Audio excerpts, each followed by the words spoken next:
ન કોઈ ડિગ્રી ન કોઈ હોદ્દો છતાં પોલીસ બનીને લોકો પર રોફ જમાવતા હતા। રાજકોટમાં અસલી પોલીસે આવા બે નકલી પોલીસને ઝડપી પાડ્યા છે, જે પોલીસનો વેશ ધારણ કરીને લોકોને ધમકાવતા અને પતાવવાની નામે જે છે તે રૂપિયા પણ પડાવતા હતા અને માત્ર 22 વર્ષની ઉંમરે પોલીસ બનવાનો શોખ એટલો ચડ્યો કે કાયદાના લાંબા હાથ સુધી પહોંચી ગયા। સ્ક્રીન પર દેખાતા આ બંને યુવકોના નામ છે પરમરાજ માંજરિયા અને સાથે જ આર્યન કડદુ। રાજકોટ પોલીસના સકંજામાં આવેલા આ બંને શખ્સો સામે આરોપ છે કે તેઓ પોલીસનો વેશ ધારણ કરીને લોકો પર ધાક બેસાડતા હતા। રાજકોટના યુનિવર્સિટી પોલીસ સ્ટેશનને ફરિયાદ મળી હતી અને ત્યારબાદ રૈયાધાર વિસ્તારમાં પોલીસના નામે તોડ કરવાની કોશિશ થઈ રહી હતી અને આ ફરિયાદના આધારે પોલીસે તપાસ હાથ ધરી હતી અને આખરે બંને નકલી પોલીસને ઝડપી પાડ્યા હતા।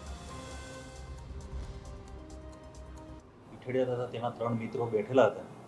તે દરમિયાન થોડી વારમાં બે ઈસમો બ્લુ કલરની ઓલા મોટરસાયકલ લઈને આવેલા અને એમને જોઈ અને એમને કીધેલું મોટરસાયકલ શું કરો છો અહીંયા આગળ તમે પટમાં, તો આ લોકો ડરી ગયેલા ફરિયાદીને અને ભાગવા લાગેલા, જેથી આ કામના ફરિયાદી જે છે કિરીટભાઈ એઓના બે ઈસમોએ પકડી લીધેલા, જેમાંથી એક ઈસમે પોલીસના લોગોવાળું ટી શર્ટ પહેરેલું હતું।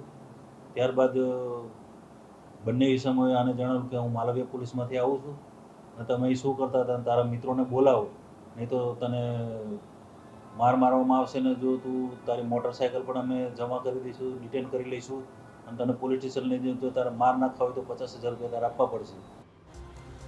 કહેવાય છે ને કે ગુનેગાર કેટલો પણ ચાલાક કેમ ન હોય, એક દિવસ પકડાઈ જ જાય છે। અને સાથે જ કિરીટે આ સમગ્ર ઘટનાની જાણ પોતાના મિત્રોને પણ કરી હતી। ત્યારે તેના મિત્ર નરેશને બંને શખ્સો પર શંકા ગઈ હતી અને તેણે તાત્કાલિક અસલી પોલીસનો સંપર્ક કર્યો હતો। પોલીસ સ્થળ પર પહોંચતા જ બંનેનો ભાંડો ફૂટી ગયો। મિત્ર જે નરેશભાઈ છે તો એમને સવાલ કરેલો કે માલવીયા પોલીસ છે તો તમે યુનિવર્સિટી પોલીસ સ્ટેશનની હદમાં શું કરો છો, તમારી ઓળખ આપો, તમારો એકાઉન્ટ બતાવો, જેથી આ લોકો ગભરાઈને ભાગી ગયેલા।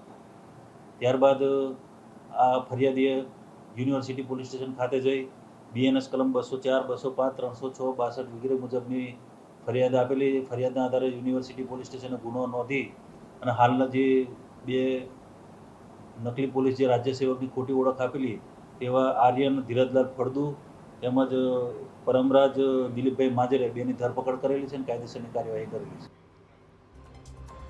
તો આખરે આ ઘટનામાં અત્યારે ક્યાં સુધી ઇન્વેસ્ટિગેશન પહોંચી છે તેને લઈને તમામ વિગતો જોઈએ તો આરોપી પરમરાજ માંજરિયા અને બીજો આરોપી આર્યન ફળદુ, ઉંમર છે 22 વર્ષ, પોલીસ બનીને જમાવતા હતા રોફ અને સાથે જ પતાવટ માટે માંગ્યા હતા 50,000 રૂપિયા। જી હા, રૈયાધાર વિસ્તારમાં આ તમામ સમગ્ર ઘટના બની છે અને યુનિવર્સિટી પોલીસ સ્ટેશનમાં ફરિયાદ પણ નોંધવામાં આવી છે।